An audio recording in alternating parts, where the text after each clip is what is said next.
Kay Sabado man mga kalabs nya walay klase ang mga bata, so mao to nga nangadto ni papang sa uma kay mga na pud mi og kahoy para sa among himuon na pud nga munting kubo ni kauma. So mao to nang hiram mig router kay Tatay Tibbs kay kana ganing lisod pud ang dalan dito pasulod sa amo ang mga kalabs. Sa magpasulod ka dito di man makasulod ang motor, di pud makasulod ang truck na lisod pud kaayo bitbiton ang mga kahoy kung wala kay sakyanan. Mao to gidala na lang namo ang router ni tatay para nami masakyan pag adto og pagpauli mga kalabs. Nabas kang lingawa kay diri mi sa loyo sa router na nakay ni Janila o nya ganahan kay kung nagtan-aw ni Janila kay nalingaw pud siya. So syempre kay na naman mi diri sa uma mga kalabs nya sayo pa man kaayo nanghuha sa si papang og kana ganing kahoy nga nangalubong diring dapita. So sa mga nangutana day mga kalabs unsa ni siya nga mga kahoy kani siya nga mga kahoy mga kalabs mao ni siya mga kahoy sa una katong kalatian pa diring dapita. Sa ingon ni Tatay Tibbs sa muapas kadyong daghan nagkahoy diri sa una, so mauna siya nga pag land prep gani mga kalabs manglutaw ni siya og makitaan, so pag dili ni siya kwaon makadaot ni siya sa mga ekipo sama sa traktor, rotor og harvester. Sa dugay panahon nga sig pangkalot ni papang diri every land prep daghan Japon og bag-ong makahoy nga manglutaw diring dapita. So mao na mga kalabs sa paghumana gani og harvest diretso din si papang diri din siya mag-duty. Pag dili man gud ni siya kwaon delikado jud kay ni siya mga kalabs. So mao na siya nga every cropping jud mao na iyang ginabuhat basta mahuman na jud siya og harvest. Unya dili ra biya na siya ingon nga gagmay nga makahoy mga kalabs, daghan jud kay na siya nga mga dagko jud kay siya nga mga kahoy, so kinahanglan jud siya nga pangwaon. So pag mag-uuma ta mga kalabs unya ang atong area kalatian sa una unya daghan pag-ingani dili jud nato na siya pasagdan mga kalabs kay madaot jud ang ato ang mga ekipo nga atong gamiton diring dapita. So ayan sipag at syaga lang pang baka may gold dyan. Bitaw na sa kadugay ni papang diri si pangalot mga kalabs nalingaw pud ba mi maghunaon na what if no nay madala nga gold aw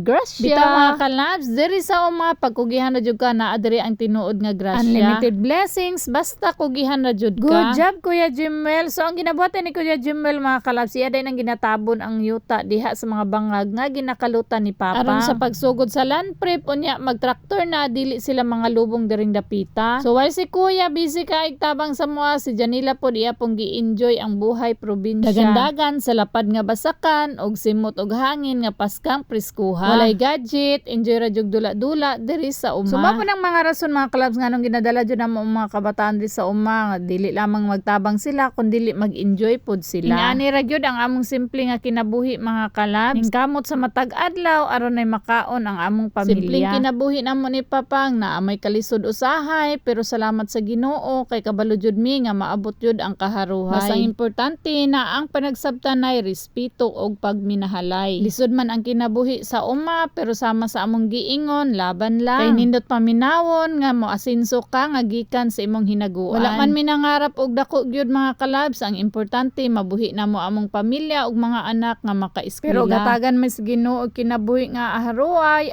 Thank you Lord. Ito mga kalabs sa among kinabuhi ni papang amo ra jud nang gina-enjoy ang among pagkamag-uuma. Basta ana mi sa Ginoo nga enjoy ra namo na siya na ang bahala sa amo. Unsa man ang amo ang sitwasyon karon ni papang grabe na jud kay namo ka thankful kay Lord. So diring dapita mga kalabs nanguha na gyud mi og kahoy para pangpuste sa amo ang kubo mga kalabs sa among payag ni kauma. So thankful aning fish pa ni tatay kay daghan kay kahoy nga mga guwang so, na. So malibre na sad ang puste ni kauma. So ingani kanindot pag nakayuma mga kalabs og nay mga kahoy nga nagtubo din ang dapita unya managko na libre ra jud kaayo ang imong pagpanguha. Syempre basta nami sa mga clubs daghan na jud kay mig matrabaho nanguha na mig mga puste nanguha pud mig pangkahoy nga among pangsugnod. So kay layo man ni siya nga area og sudlonon mga clubs unya kay naam tay rotor dala so mao to nga nangahoy na lang pud mi ni papang. Double purpose na ang tanan mga clubs para isa ra kahaguan. So sa nakita ninyo mga clubs silang duha ra gyud among nadala kasi at Titami nag-school naman siya. Manang dili na gyud ninyo makitaan kay sa Titami sa among mga video nga naami sa uma. Kay ugay klase si Ate Tami automatic jud kaayo nga siya jud ang among tigluto og tighatod og baon. So naa jud mga purpose ang tanan mga kalabs si Ate Tami tigluto, si Kuya Jimel tigtabang namo, si Janila at tigpakatawa namo kay syempre mutabang gud siya pero syempre kay dili pa man jud kay siya dako malingaw na lang pud mi niya. Usa pud ni siya mga kalabs nga banding namo nga pamilya. Dili ra man gud ingon nga sa park ra ang banding mga kalabs, dili ra man gud na ingon nga maligo tag dagat mao na jud na siya tinuod nga banding bisan asa ta mga kalabs sa uban nato atong pamilya banding na siya. So kay diri man meron sa basakan nakabanding na nila unya naapod sila yung mga nakuha nga mga pagtulunan. Sama ni Janila ingani pa siya kagamay pero nagatabang na siya sa mua so naa na siya natun-an diba? Na siya ginapugos mga kalabs kung unsa ra jud iyang makaya din halatabang ra pero di niya makaya ginapalingkod ra gyud namo na siya. Kumbaga ginapa-enjoy ra gyud namo ang iyang life as a bata mga kalabs. Sa giingon mga kalabs, ang kalipay dili jud mabayran. So very good po ning bataa kay pagpukawon nga nami lakaw bisan unsa pa nang orasa mo bangon jud na siya ug muuban. Masuko jud ni siya ibilin ni siya mga kalabs mo nang bisan sa uma amo jud na siya ginadala-dala basta safety ra gyud siya. So diri napita mga kalabs hinahinay na jud may panghakot sa kahoy aron magawas sa namo among gipanguha. Kay medyo layo pa jud ang among hakutanan mga kalabs. Ayan nakita niyo tong daghang kay kahoy mga kalabs dito pa ang farm road. So dito pa namo na ipagawas ang kahoy nga among makuha diri sa fish pa ni tatay. Saludo kay ko ni kuya ba kay kung wala pud si kuya ana matagbaw pud si papa hinakot anang kahoy kay paska pud bayang bugata. So syempre wala pa mi pamahaw paghawa namo sa balay diri na lang jud mi namahaw mga kalabs nagdala na lang jud mi pamahaw aron daghan pud mi matrabaho unya para di pud mi magutman. O diba naka-picnic na pud mi mga kalabs mura jud mi na sa park libre simple pa. Simple nga banding pero dako na jud na siya impact para sa among pamilya. Unya kay gamay ra man ang tubig nga dala ni papang maayo na lang kana apoy lubi didtong dapita na nakakuha pud siya. Pag humagkaon nanguha pud ko sa akong grapes diring dapita. Aw, grapes jud. So pag humagkaon naka-relax gamay. Ayan kay paska na jud inita unya wa na jud mi tubig hinay-hinay na jud ang magpagawas ang tanang kahoy nga naa didtong dapita. Nara si Kuya Jimmel itabang pud kay papa. Dili gid siya lalim nga trabaho mga kalabs kay labi nag-init kay nyugway tubig. Aw paska jud sakita sa ulo ang kainit mga kalabs pero ana man gyud na siya. Pag may tiyaga may nilaga man di ba? Ang term ani soban grabe pud ani nila koriputa. Oy sige man jud pangahoy mara man jud og kanang white kapalit. Mga kalabs dili jud na siya kakoriputan mga kalabs na ara jud mi libreng kahoy nga makuhaan mauna nga bahalag kapoy manguha gyud naman mi gasol mga kalabs pero lami ra man gud kaayo basta sa kahoy pud ta magluto labi na ang nilungag. So kay na-intact naman ang mga kahoy nga among gipanguha dito sa sulod ayan gikuha na ni papang ang rotor kay manguli na jud mi mga kalabs kay paska na jud inita di na jud makaya ang init kay wa na pud thankful pud kaayo kay napon ning rotor ni tatay. By the way mao day ning farm road diring dapita mga kalabs. Sa ama sa kong gingon mga kalabs basta magkugi ra gyud ta dili gyud ta magutman ug mahutdan. Pagkugihan ka mananom na jud kay anihon pagkugihan jud kang mangahoy na jud tay masugnod. Pero mangahoy ta sa atong kahuyan lang mga kalabs ha. Akong realization mga kalabs ba nga wala jud ay tao nga moasinso basta magtinamad. So kinahanglan magkugi gyud ay ta. Diha pud ako na realize mga kalabs nga pag di gyud ta magtinamad magkugi ra gyud ta. Aw ang iha jung gawas ana grasya jud mga kalabs nga gitagana sa Ginoo sa ato